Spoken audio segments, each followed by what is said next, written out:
அந்த ஸ்திரீ யாருண்டா சீரோ பெனாக்கியா தேசத்தாலாகிய கிரேக்க ஸ்திரீ. இஸ்ரவேல் இல்லாம கிரேக்க ஸ்திரீ. அவ வந்து கேட்கிறா, இந்த மகளுக்கு வந்து பிசாசு பிடிச்சிருக்கு, புரட்டி விடுங்க ஆண்டவரே. அதுக்கு இயேசு சொல்றாரு பாருங்க, நல்ல அவர் சொல்ற பதில பாருங்க. கொஞ்சம் கஷ்டமா தான் இருக்கும், ஆனா அவர் சொல்ற பதில பாருங்க. இயேசு அவளை நோக்கி, முந்தி பிள்ளைகள் திருப்தி அடையட்டும், பிள்ளைகளின் அப்பத்தை எடுத்து நாய்க்குட்டிகளுக்கு போடுவது நல்லதல்ல என்றார். யார் அந்த பிள்ளைகள்? சொல்லுங்க அப்ப, யார் அந்த பிள்ளைகள்? இஸ்ரவேல் ஜனங்கள். உண்மையாகவே யாரு?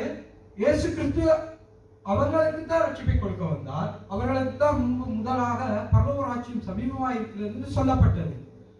அப்ப சொல்றாரு பாருங்க, இயேசு அவளை நோக்கி, முந்தி பிள்ளைகள் திருப்தி அடையட்டும்.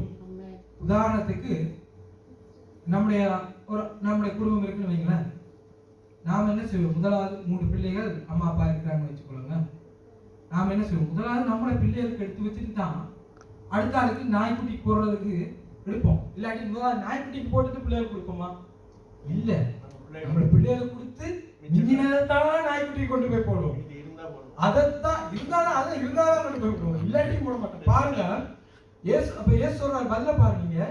அவளை நோக்கி, முந்தி பிள்ளைகள் திருப்தி அடையட்டும், நான் அவர்களுக்கு தான் இதை சொல்ல வந்தேன். யார் இந்த பிள்ளைகள்? இஸ்ரவேல் ஜனங்கள். பிள்ளைகளின் அப்பத்தை எடுத்து, அப்பம் என்ன?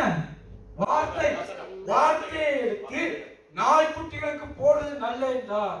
நம்மளை பார்த்து சொல்லிட்டாருங்க, நாய்க்குட்டிகள் சொல்லிட்டார். பாருங்க, இந்த நாய்க்குட்டிக்கு எப்படி தேவனுக்கு நன்றியுள்ள நாய்க்குட்டியா இருக்கிறோம் பாருங்க. நாம நன்றியுள்ள நாய்க்குட்டியா இருக்கிறோம் பாருங்க. பாருங்க,